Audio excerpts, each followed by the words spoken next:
Bienvenue dans la conférence improvisée sur l'imaginaire dans la voiture de la mécanique du cœur. Tout passe par l'imaginaire. On ne voit pas le monde comme il est, on voit le monde que notre imaginaire nous délivre. Le monde, en tant que réalité unique, je ne sais pas s'il existe. Il existe toutes les perspectives de chaque personne. Et là-dessous, il y a plein de croyances, il y a plein de trucs, il y a plein de certitudes ou d'incertitudes, de doutes.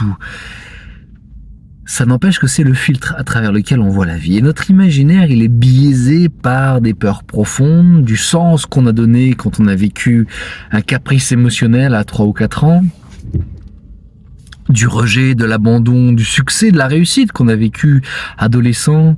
Et cet imaginaire qui est biaisé à travers tous ces paramètres et tous ces facteurs, c'est comme si le monde se montrait à nous à travers ce filtre-là et nous empêche de pouvoir créer, de pouvoir ressentir, de pouvoir vibrer la vie comme on aimerait la vivre. Alors, j'aimerais là mettre une petite nuance sur un livre que vous avez peut-être lu qui s'appelle Le Secret, qui est intéressant, qui parle de gens qui ont imaginé pendant un certain temps telle ou telle chose pour pouvoir la vivre et qui l'ont vécue. C'est loin d'être aussi simple que ça. Il y a un alignement à créer et mon partage là, il n'est pas pour que tout le monde se retrouve avec des Ferrari ou des Mercedes, que tout le monde soit en jet privé pour aller d'un endroit à un autre, que tout le monde se retrouve sur un yacht avec des amis à faire la fête. Le succès, la richesse ne sont pas le bonheur. Il y a des gens qui peuvent aimer ça et s'y sentir très bien et profondément bien, mais ils sont très rares. La plupart des gens qui vivent ça sont des gens qui le vivent pour combler un manque. Et plus le manque est grand, plus il va falloir de l'espace à prendre pour mettre toutes ces bébelles-là et tous ces moments-là. Les gens profondément heureux, les moments les plus profondément heureux de ma vie sont des moments de connexion avec moi-même, avec la nature, avec les autres. Il y a plusieurs études qui montrent que ce qui rend vraiment les gens heureux, ce sont les relations humaines. Je ne sais plus qui est-ce qui disait « Est-ce que c'est le chemin qui compte ou la destination ?» Et son ami de lui répondre « Les gens avec qui on marche ». La relation humaine est profondément importante. Si dans votre imaginaire, vous imaginez que vos relations sont toujours défaillantes, si vos relations, vous êtes dans le doute, vous délivrez pas avec vulnérabilité, vous ne vous permettez pas de vous imaginer en sécurité avec les gens qui vous entourent parce que vous avez vécu des choses difficiles en tant qu'enfant, parce que vous avez des traumas, vous allez vivre un enfer. Parce que cet enfer, tout ce qu'il y a à faire, il va falloir en faire beaucoup dans la vie pour combler ce manque, cet appel au manque, parce que le manque appelle au manque. Alors, une des possibilités, parmi beaucoup, une des possibilités que j'aime proposer, c'est que vous puissiez imaginer que un jour, vous vivez des relations humaines épanouissantes. Un jour, vous êtes avec une bonne amie, un bon ami, et vous prenez cette personne dans les bras. Il y a de la reconnaissance, il y a de la fraternité, il y a de la vulnérabilité, il y a de l'amour, il y a de la présence. Il y a une sensation profonde, solide, grande de complicité, sans qu'il puisse y avoir un mot ou il peut y en avoir aussi des mots. Mais on n'en a pas besoin. Pouvoir imaginer ça, pouvoir imaginer qu'un jour, on se sent vraiment bien avec quelqu'un, ça va générer automatiquement une sensation à l'intérieur de notre corps. Cette sensation, on peut l'interpréter de plein de façons différentes. Il y a des gens qui vont sentir une expansion au niveau du plexus solaire. Il y a des gens qui vont appeler ça le bonheur. Il y a des gens qui vont appeler ça de la légèreté. Il y a des gens qui vont dire « je me sens bien ». Qu'importe comment vous traduisez avec votre mental ce que vous vivez. Ça fait du bien. C'est vraiment agréable. C'est vraiment agréable. Si maintenant, avec votre imaginaire, vous êtes capable de muscler votre imaginaire en vous permettant d'imaginer avec une personne avec laquelle vous avez eu des difficultés, votre papa, votre maman, un ami, une personne, vous ressentez qu'il y a eu une trahison particulière ou quelqu'un qui vous a fait vraiment du mal, dont vous avez été une victime. S'imaginer victime justifie le fait de biaiser nos propres lois intérieures, de justesse, d'alignement, de respect, de paix, de joie, de famille, d'abondance, tout ce que vous voulez. Je ne connais pas aujourd'hui de phénomène plus polluant que de s'imaginer une victime de quelque chose. Et pourtant, il y a des situations dans lesquelles on n'arrive pas pour l'instant à s'imaginer autre chose. Et c'est correct. C'est correct. On passe par là. Et en même temps, à partir du moment où on va se sentir capable de commencer à faire ce chemin-là, ce chemin où, comme on a pris cet ami dans les bras et on a ressenti ce bien-être de complicité, de vulnérabilité, parce que nous sommes des animaux sociaux, les humains, on va être capable d'imaginer la même chose avec cette personne qui nous a fait nous imaginer une victime. On va retrouver un pouvoir immense. Alors, du fond de mon cœur, parce que j'ai pratiqué ces exercices et que ça a guéri énormément de choses à l'intérieur de moi, dans mon corps et dans ma psyché, je vous invite à prendre ce chemin aussi. Ce chemin, pour le prendre, c'est que notre imaginaire il puisse être visuel, il puisse être émotionnel, il puisse être kinesthésique, il puisse être auditif, il puisse être olfactif. Ça veut dire que, au début, je m'aidais en parlant à haute voix. Alors oui, on peut avoir l'air d'un fou, mais la folie, il y a beaucoup de divins qui passent dans la folie. Les normes ne sont pas le bonheur. Même si certaines normes peuvent nous rendre confortables et générer du plaisir, ça n'a rien à voir avec le bonheur.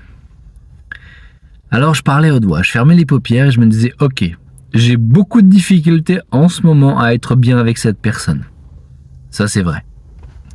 Et en même temps,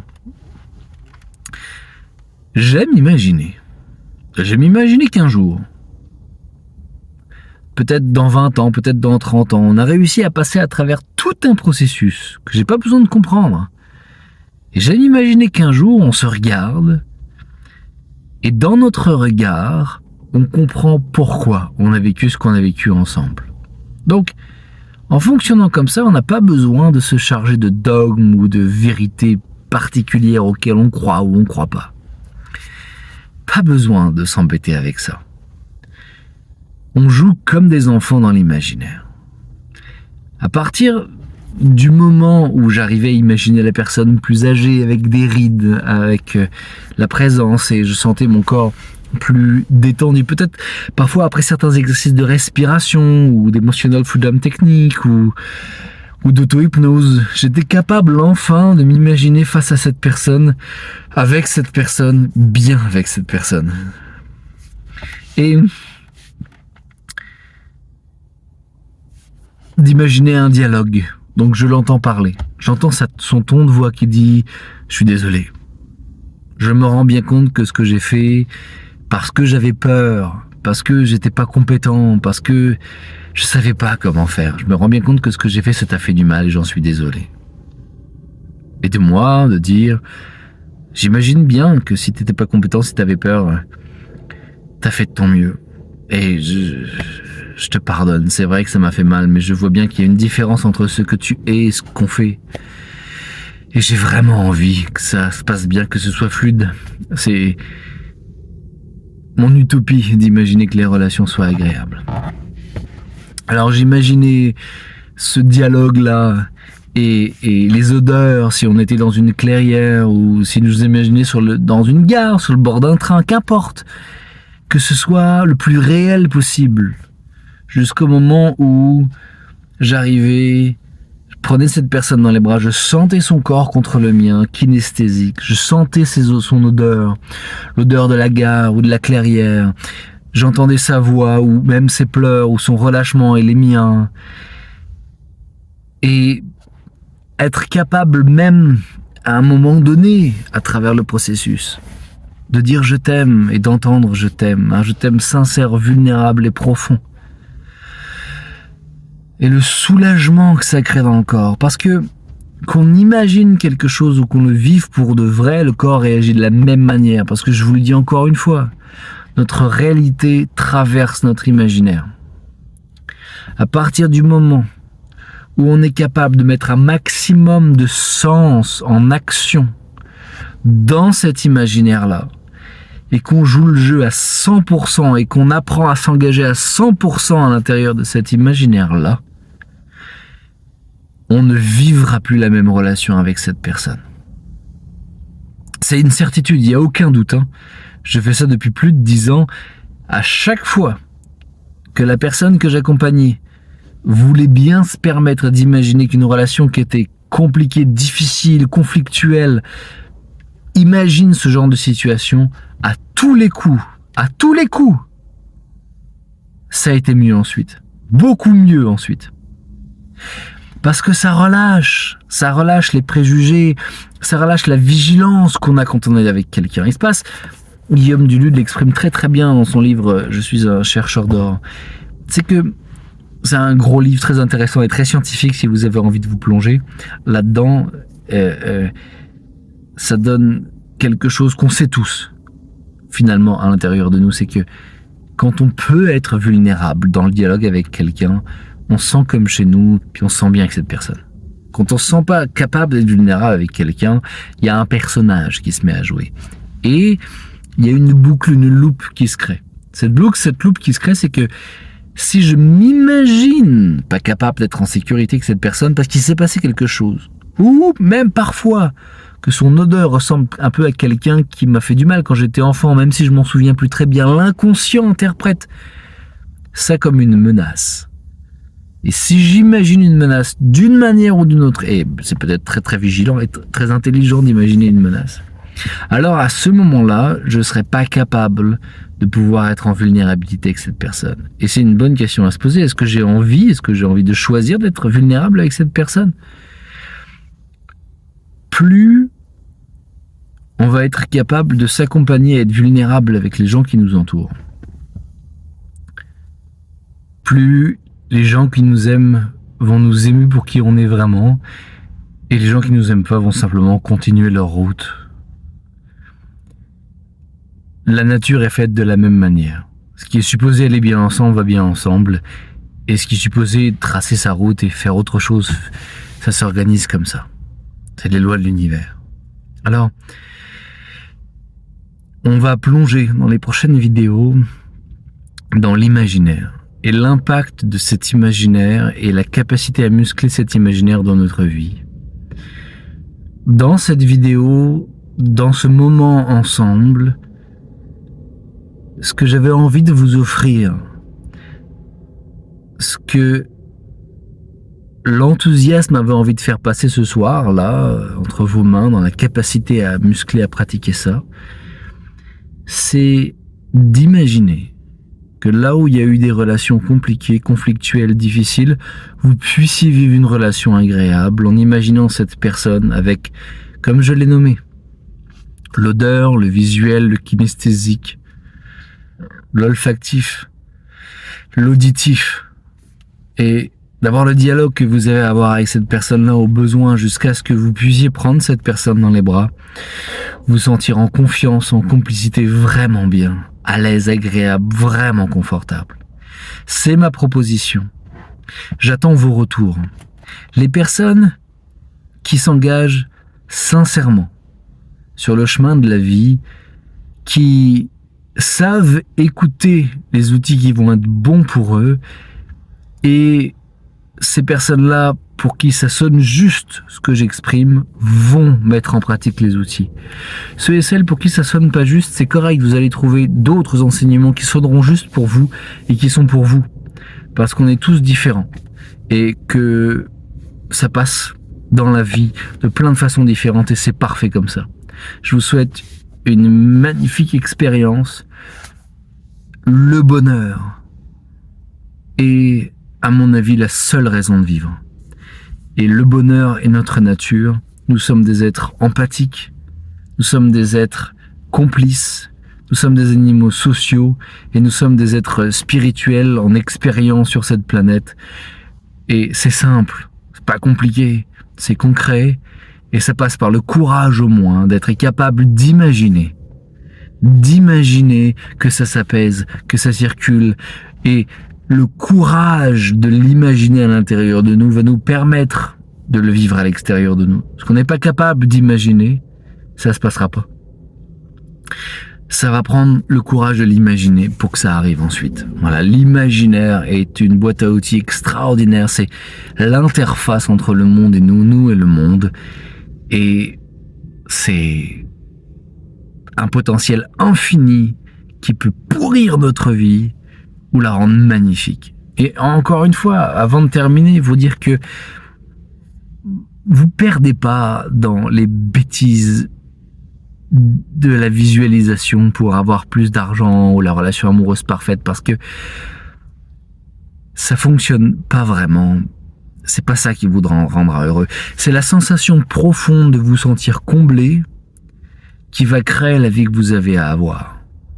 Voilà, la foi, elle est envers votre propre boussole intérieure profonde, pas la volonté qui est basée sur la peur du manque, vers quelque chose de profond à l'intérieur de vous qui regarde que vous, qui est votre propre vérité, qui a rien à voir avec les conditionnements qu'on voit dans les magazines ou dans les publicités. Et si c'est de devenir millionnaire, tant mieux.